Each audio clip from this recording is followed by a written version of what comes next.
So I have this form here, and I've got a text box, I've got a button, and I've got a label.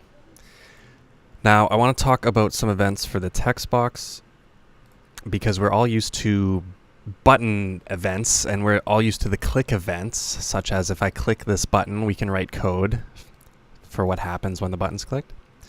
But text boxes have events too, and they have a couple really useful ones that you're probably going to want to incorporate in all of your programs moving forward. So if I click the lightning bolt, this shows all of these events, and two of the main ones I want to talk about are, first, let's talk about the enter events.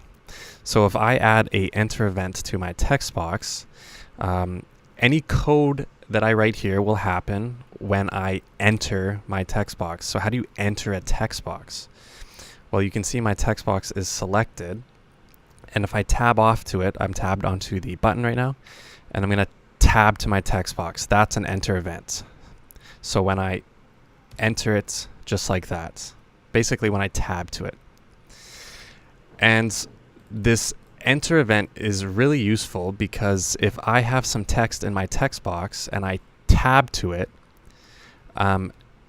you'll notice on a lot of applications the text will automatically be highlighted.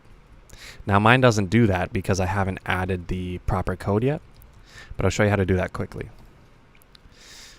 So in my text box, just going back, in my enter event, my text box, TXB input, what do I want to do when I enter it? Well, I want to select all of the text.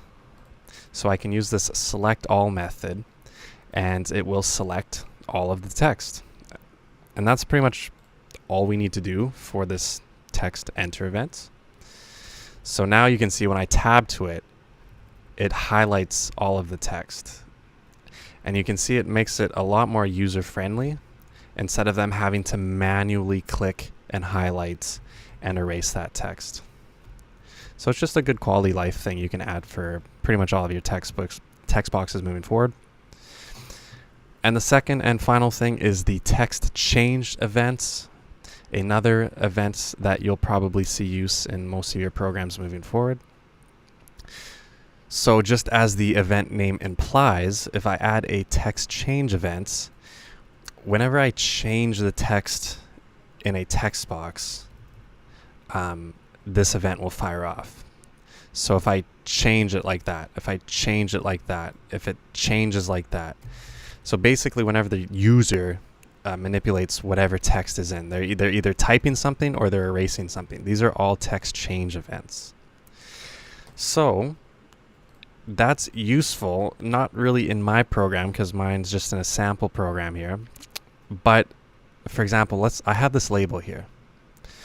So in my text box input, in my text change event, I may want to hide that label.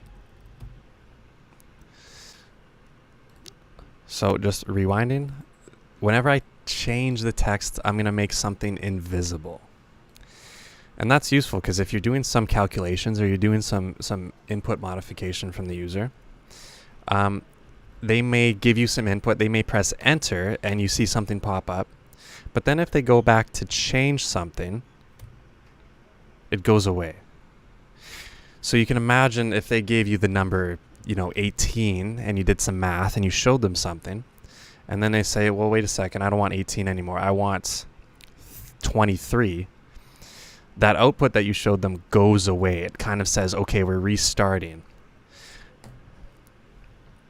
And it's a very useful thing to have.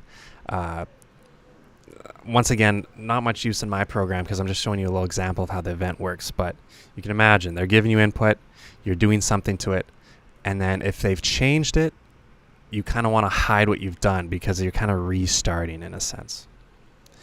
So you'll see me ask for these events pretty much on every program moving forward in some capacity.